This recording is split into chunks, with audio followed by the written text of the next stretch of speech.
experiences have you had at SECP? Okay. That'd be a good one.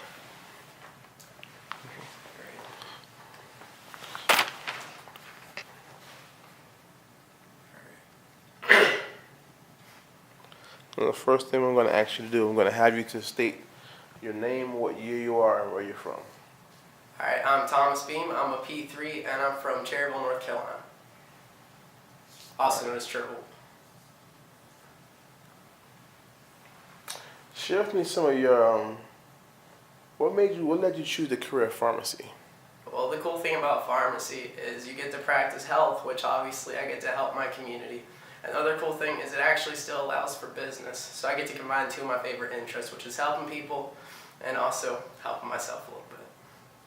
Maybe not the best answer. No, that sounds a good answer. They'll get better as I calm down a little bit. What kind of experience have you had here at this college? So at this college, I've had the basic things that you'll have at all the schools, which is a solid education, because everyone offers that. But what I really got at USC that I like better is the fact that our out-of-the-class experience, it's way more immersive. So whether it's my leadership position, the MBA that I get to do, I get to feel more like a person. And I feel like that's what really separates us from the other schools is I know how to better talk to people. When I have an employee one day, I'll be able to talk to them, relate to them, but not be too friendly, walk that fine line that they teach us. And how has this experience further shaped you? I think it's honestly, it's a generic response, but it's helped make me a better person, better, well-rounded. Because I've always worked hard on grades, which we all know is super important, but that doesn't really mean much if you can't talk to people. So it's helped me calm down a little bit, learn to talk to people, do the small talk, say, how's your day? I mean, the things that they don't sound that important, but they're the most important. Is there any particular faculty member that you've had great experiences with that has really marked your experience here? Oh, I'd say Dr. Chapman. He's one of my favorite teachers because what he always told us to do was to think. And that's something, all teachers tell you to do that, but he genuinely meant it because you're not going to get anywhere in life by just doing what everybody else does. You have to think above and beyond and make it yours. What kind of pharmacist do you want to be after graduation? I want to be a pharmacist that helps other pharmacists succeed. That's really my main goal. So work with them, help them get better at business, and in the process, I want to also get better at business. So, what difference did you winning a scholarship make in your experience in college?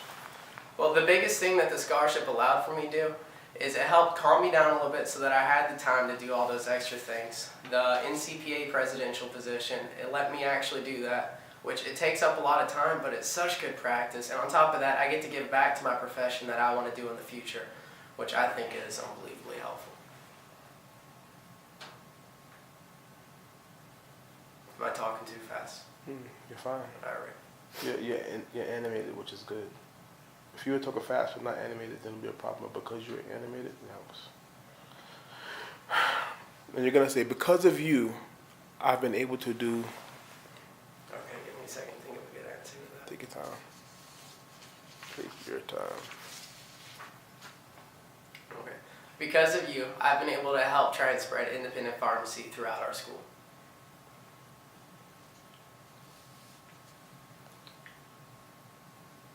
Give me one more.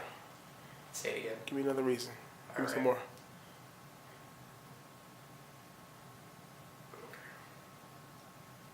Because of you, I've been able to grow as a person.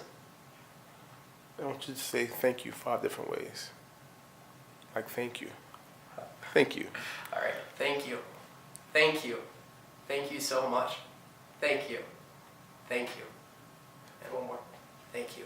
There we go. Now, you said you have the office with NACP? NCPA. NCPA. Yeah, a little bit different. Okay. What is that? National Community Pharmacy Association. So that's going to be, am I supposed to be telling you this or the camera? I'm going to use this. Okay. National Community Pharmacy Association, it's a community-based organization which focuses predominantly on independent pharmacy, which is actually where my donor currently practices. And independent pharmacy, it's a very good profession towards the people that work for it and the people that are involved with it. but not a lot of people realize how nice it is and what you're able to do in it. So by being in this club, I'm able to get good guest speakers and things like that that are going to make people realize exactly what independent pharmacy is. Because I want more people in it. South Carolina has a severe shortage of independent pharmacies, and I think we can fix that without a problem. Yes. Really good answer. Now, you said you hold a position in NCPA. Yeah. Well, what is it like to be the president of NCPA?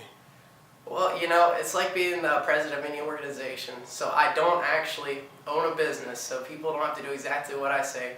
So I've got to learn how to coax people. So I'd say it's one of the best learning opportunities that I've had in this school. It's one of the best learning opportunities that I've had in this school because I have to deal with people, and I actually have to deal with them. You don't just tell them what to do. They're not robots. Cut. You have to deal with them. I want you to answer that again. I want you to say, being the president of NCPA, I've been able to. Okay. Being the president of NCPA, I've been able to work on dealing with people. So what that means is, as president, you don't just tell people, do this, and expect it to happen, because it won't. You have to talk to them, say, do you think this is a good idea? Is this the right idea? And if they say yeah, you say golden, and you say, you know what, are you okay with spearheading it? And you see if it works. And that type of thing, it's invaluable. Because in my future, I hope I get to do things like that. And it's way easier than just saying do this or you're fired, because nobody responds to that. What impact are you going to make on pharmacy? It's a hard one. I'd say the biggest impact that I'm going to make on pharmacy is I'm going to make our profession more professional. I want to make us be well respected and make people understand exactly what we do. Now, I know the thing is everyone says lick, stick, pour, but what I mean is I want them to know how knowledgeable we are, what we know, and why we're worth what we get paid. I want to encourage pharmacists to wear things like button-down shirts and ties to work, which sounds like small things, but it makes us more respected, because honestly, you're only respected as much as you respect yourself. Excellent. Yeah, no lick, stick, pour, that's always weird, because I'm not against that either. Right. What else do you want to say to the camera? I really do appreciate it so much. It's just so nice of somebody to give me money. When you donate money to the school, we don't even know exactly where it's going. You know it's going to go to a student, which is awesome, but you don't know which student. And that in itself is so given. Because it's easy to give to people who you know exactly who they are, but to random people, that's a true charity. That's what it is. What made you choose this college? Well, I chose this college, honestly, because of the graduates I've seen from it. All of the graduates from the University of South Carolina, they're so friendly. Every single time you talk to them, they want to help you. They want to make sure you're successful. They want to give back to the community that they came from. And I mean, that's how I do everything. What people that do it, how they come out like. Oh, that's excellent. Anything else you want to say? Let's see. No, I think that's about it. You're a P3, right? Yeah, I'm a P3. Which means you're Cox, yeah. you're in rotations. No, not yet. You're about to go in rotations after this spring. Yeah. And right now, you're going through the process of getting in rotation? You know, we're trying to figure out which ones we're going to do. So, you know, we got to look at them, and we got to look at them on a sheet of paper, decide which one we want to use. Do you have any idea where you want to be when you become a pharmacist? I want to be in a managerial position one day, but you can't get there from the get-go. So I want to be in an independent pharmacy. I want to work with people, and I want to be a part of my community. That's one of the big things with independent pharmacy is you actually help your community. You know the dogs' names, you know the kids' names, and also you know the prescription drugs. Now you said your dad's a pharmacist. Uh-huh. How's the experience for you to be a childhood pharmacist and now to go into the profession? How has that been for you? Well, it's extremely helpful, but it's also a little bit daunting because I know how good of a job he's done, and it's big footsteps to follow, so I got to work hard to make sure that I can at least come close to what he's done. That's the truth.